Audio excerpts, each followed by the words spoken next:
Wanci Allah ngalatih diri dina bulan Ramadan geus kaliwat.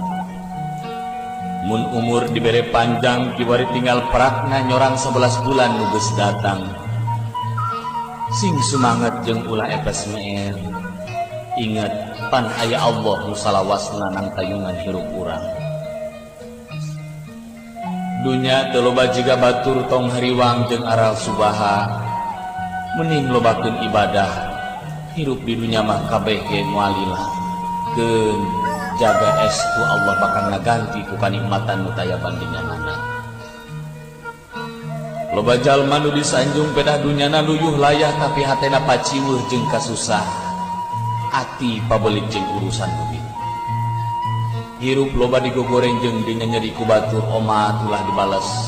Justru eta kasempetan keur nguji hate urang. Rada nyelekit kanu ati mah jamah karana ge jalma hirup wajar mun ngarasakeun kanyeri ati. Pan ngeunahna sehat teh ku geus ngarasakeun agering, rek kumaha ngarasa ngeunahna hate lamun teu ngarasakeun peurihna hate. Nyieun kahadean ge sing ati-ati, utamakeun kaikhlasan hate.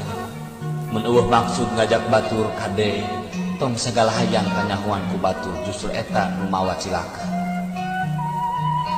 Gera deketan Allah ku jalan ibadah anu khusyuk. Gera beresan hate ku jalan lobang nginget-nginget dosa. Gera lobakeun kahadian keur bekel jaga urang balik.